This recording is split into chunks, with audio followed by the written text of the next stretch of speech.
Bobby, welcome on Cyclism'Actu. So first, for people who don't know you, who didn't see you in the bench while you were a rider, can you introduce yourself? Yes, my name is Bobby Julich. I was a professional bike racer for 16 seasons. I ended my career in 2008. It was a very easy retirement because after spending so much time over here in Europe and racing my bike since a little kid, I was very happy to retire. But I stayed involved in the sport in different ways, from coaching to consulting. Had a podcast, a column, and now I am here with Modern Adventure Pro Cycling as the performance manager for the next couple years. So really looking forward to getting back to Europe at the highest level of cycling as a pro continental team. What's your background since you left pro cycling until now? Yeah, it was almost 20 years. What happened in your life between this time? From 2009 until 2016, not that much changed. I was still separating my time between Europe and the United States during the off season. I worked for several world tour teams during that period, and then moved back to the US because we wanted to give our daughters an American high school education. So moved back in 2016. Worked in the sport, around the sport in many, many different ways, stayed passionate about the sport, stayed connected to the sport as much as I could. Did not travel over to Europe very much until, the Tour de France start in Lille last year was the first time that I'd been around a bike race in Europe since 2015, 2016. So it was nice to step away from the sport, but I always kept watching every single race I could. I stayed involved as deeply as I could, being over in the States. Very happy to get my daughters through high school and through college. And when this opportunity with one of my oldest friends in cycling came up with George and Rich Hincapie to try to start a new team to widen the pathway for American riders back to Europe, because when George and myself, when we turned pro, the pathway to Europe was like a 4-lane bike path. And over the last probably 10 years, it's gotten smaller and smaller. So we're trying to widen that pathway to Europe and give kids the opportunities that our generation had. So it's pretty exciting. It feels like a full circle moment.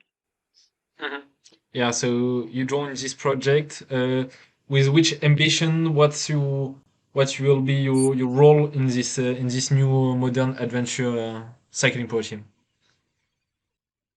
Well, my role is performance manager. So with George and Rich, we're trying to make the best decisions. We've hired some amazing people. We've hired some very interesting new, maybe perhaps a little inexperienced athletes, but at the same time, good kids that are willing to give 100%. And as an ambition, we have a 6-year commitment from our sponsor minimum. So it allows us to grow organically and to take opportunities when they come and give these guys experience in the peloton, because any single person that ever got into the sport of cycling, it's a learning process.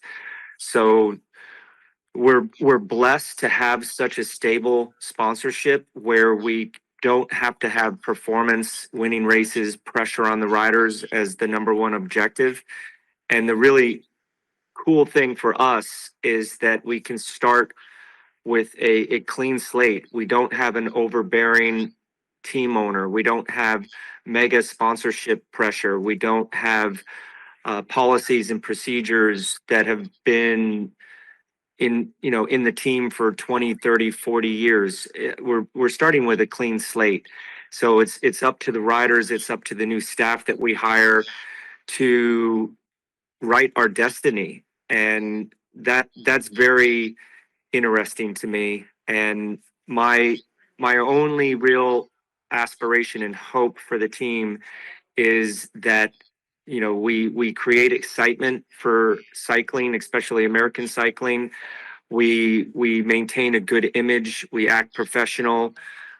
We have fun. I from the outside looking in, I often question: are the kids having fun racing their bikes nowadays?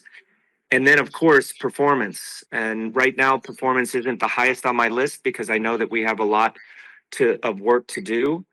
But if we can plan our work and work our plan, I think that we can fulfill our goal, which is to be in the Tour de France in the next 5 to 6 years. Mhm. Yeah. You talk about ambitions on 5 to 6 years. In 2026, we just have the news that you will go to Volta a Catalunya, your first World Tour race officially, I think. What's your ambitions? What's your goal for this season to come? Yeah, we may actually have a World Tour race before the Tour of Catalunya that you mentioned, which is pretty unprecedented for a new team. And we just have to make sure that we don't get too far out over our skis, that we're very communicative with the ambitions that we have for the riders and that the riders have for us. We understand that this is going to be a learning process. I am one of the kind of guys that want to crawl before you walk, walk before you run. But it looks like we are off to the races right away. And it would be easy to be conservative and turn down and say, hey, we're not ready. But like I said, our first objective is to create excitement, not only with the riders that we have on the team, but with potential new fans and people that haven't even really got into cycling yet over in America.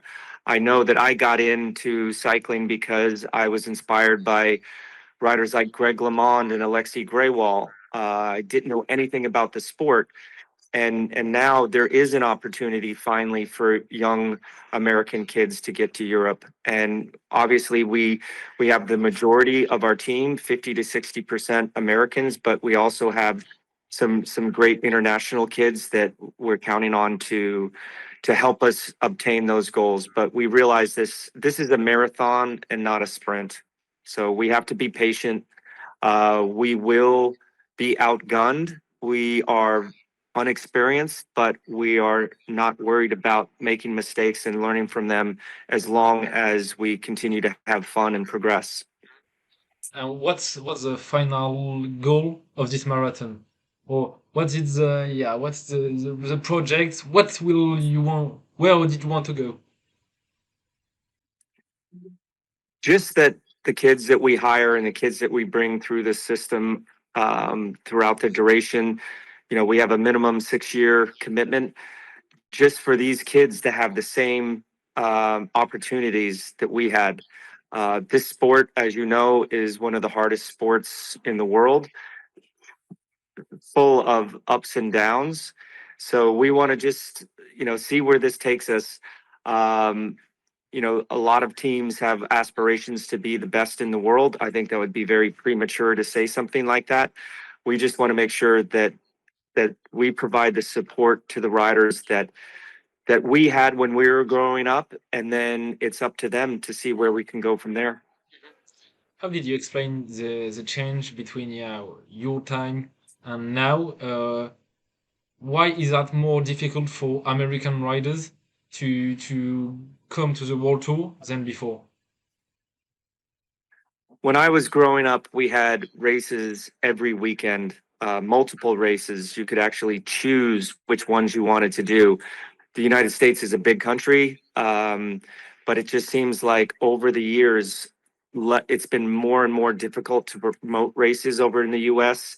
The calendar, which was once chock full and a plenty with very, very good races, is now almost next to nothing. And you can't be inspired if you can't get into the sport to begin with. As Americans, we definitely have a lot of very, very good representation already on World Tour teams over here in Europe, but they had to make it the hard way. They had to really go through the meat grinder and come out, and luckily some of them made it. But what about the kids just right under the best, that top level? What about them? They've been kind of forgotten about. And when you come over here and try to do it all by yourself, it's difficult. And teams have tried, and we are not the first team to attempt to do something like this. But as long as we can inspire that next generation of professional cyclists, I think that George, myself, and the whole entire organization will be proud of that. You talk about hard pathway through Europe for Americans. Yeah. I mean, this made me think about Matteo Jorgensen, who did go to AG2R La Mondiale, then Movistar, then to find a really good team in Visma Leasebike. You want to make it more simple for these guys to go to the best world tour teams. That's it. That's the goal. Absolutely. To give that, unless you are a Sepp Kuss, a Quinn Simmons, Nelson Paulus, Matteo Jorgensen, I mean, the list goes on and on. The best of the best, not only the best of the best in the United States, but the best of the best in the world. It's very difficult to be away from home, to be away from your family, away from your hometown. But if you can support these kids and allow them those opportunities, you never know what's going to happen. I realized that this is a sport, and we could have a diamond in the rough, as we say, already on our team that just hasn't been given that opportunity. I think Matteo would be one of the first people to say that he wasn't the best junior. He wasn't the best under 23, but he worked hard. He believed in himself, and people believed in him. And look at him now. He's one of the best riders in the world. But all we can do is help develop these kids. But we also are very realistic. If we develop these kids and they get the interest of some of these big mega teams, we may have to let them go because we won't be able to keep them from a budgetary standpoint. But if we can help them and have more American cyclists in the Tour de France, in the biggest races in the world, fulfilling their dreams, then you have to be happy for them. Yeah, we talk a lot about evolution on cycling in the US, but mainly cycling has changed a lot on the last 20 years. You were on cycling back then. Now you're back on the cycling world. Well, what are the biggest changes that happened in the last 15 to 20 years? This new generation is just so amazingly professional. They look after their weight year round. They train very well. They listen. It's and then the fueling, the aerodynamics, the technology, everything has changed so majorly. To us, it looks like such a major sacrifice, but when you speak to these young kids, you realize that it's just part of what it takes to be a professional cyclist these days. It's hard for the older generation to look at these guys weighing their food and doing heat training in a sauna or on a home trainer after a 4 or 5 hour ride, or living on top of a volcano for weeks and weeks and weeks.